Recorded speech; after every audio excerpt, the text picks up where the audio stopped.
আসসালামু আলাইকুম ওরহমতুল্লাহি ওবারাকাতু। সম্মানিত দিনী ভাই ও বোনেরা, আপনারা দেখছেন ইসলামিক চ্যানেল ইবাদতের পথে। আজকে আমি এই ভিডিওতে আপনাদের জানিয়ে দেব এক বুদ্ধিমতী বৃদ্ধার কাহিনী। ইসলামে এক বৃদ্ধ মহিলার যে কাহিনীটি রয়েছে সম্পূর্ণটাই বিস্তারিত জানিয়ে দেওয়া হবে। সম্মানিত দিনী ভাই ও বোনেরা, আপনি যদি আমার এই চ্যানেলে নতুন হয়ে থাকেন তাহলে অবশ্যই চ্যানেলটিকে সাবস্ক্রাইব করে পাশে থাকা বেল বাটনটি চাপ দিয়ে আমার সঙ্গেই থাকবেন, কেননা হতে যাচ্ছে এই ভিডিওটি অনেক চমৎকার। চলুন আমরা চলে যাই সেই বৃদ্ধ মহিলার যে ঘটনাটি রয়েছে সেই ঘটনাটি বায়ান করার জন্য। সম্মানিত দিনী ভাই বোনেরা, এখানে বলা হচ্ছে এক মাওলানা এক বৃদ্ধাকে চরকায় সুতা কাটতে দেখে বললেন, বুড়ি, সারা জীবন কি শুধু চরকা ঘুরাতে রইলে, নাকি খোদাকেও জানার জন্য কিছু করলে? বৃদ্ধা উত্তর দিল, বেটা, এই সরকার মধ্যে আমি খোদাকে জানতে পেরেছি। মাওলানা সাহেব বললেন, কি আশ্চর্য ব্যাপার, তাহলে বলেন দেখি, আল্লাহ মওজুদ আছে কিনা? বুড়ি বলল, প্রতিটি মুহূর্তে, রাত দিন সব সময় আল্লাহ মওজুদ আছেন। মাওলানা সাহেব জিজ্ঞাসা করলেন, এটা কিভাবে সম্ভব? সে বলল, এভাবে, যেমন যতক্ষণ পর্যন্ত আমি এই চরকাকে চালাতে থাকি ততক্ষণ এটা চলতে থাকে, এবং যখন আমি এটাকে ছেড়ে দিই তখন এটা সেই অবস্থায় থেমে যায়। সম্মানিত দিনী ভাই বোনেরা, এই হচ্ছে আমাদের বুড়ি এবং মাওলানার গল্প। চলুন, এখানে শেষ নয়, আরও আছে। তাই যদি এই ছোট চরকায় সব সময় চালকের প্রয়োজন হয়, তাহলে জমিন, আসমান, চাঁদ, সূর্যের মতো বিশাল চরকাগুলো চালকের প্রয়োজন কিভাবে না হতে পারে?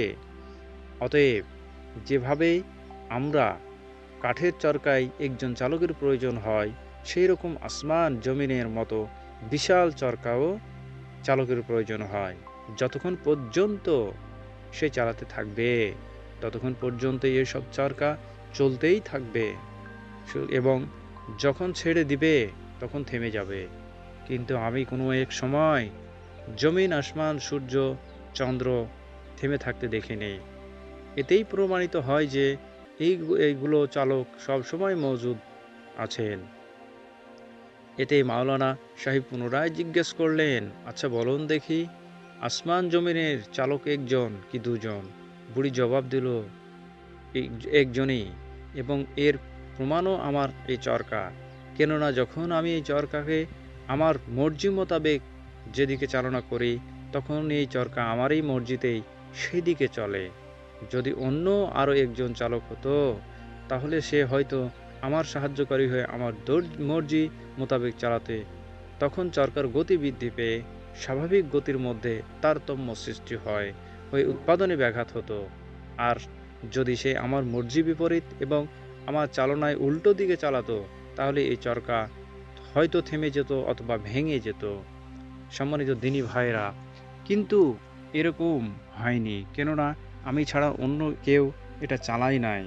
অনুরূপ আসমান জমিনের যদি দ্বিতীয় আর একজন চালক হতো, তাহলে নিশ্চয়ই আসমান চরকার গতি বৃদ্ধি পেয়ে রাত দিনের গতিবিধির মধ্যে তারতম্য এসে যেত, এবং বা থেমে যেত বা ভেঙে যেত।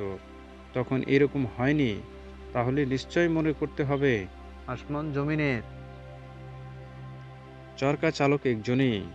সুতরাং দুনিয়ার প্রতিটি জিনিস স্বীয় সৃষ্টিকতার অস্তিত্ব এবং একত্বের সাক্ষী, কিন্তু এটা উপলব্ধি করার জন্য সুষ্ঠু জ্ঞানের প্রয়োজন। তো সম্মানিত দিনী ভাইয়েরা, এই ছিল আমাদের এক বৃদ্ধমতী মহিলা এবং সেই মাওলানার ঘটনা। অন্য একটি ভিডিওতে আবারও আপনাদের সাথে কথা হবে, সে প্রত্যাশায় ভালো থাকবেন। আসসালামু আলাইকুম ওয়া রাহমাতুল্লাহ।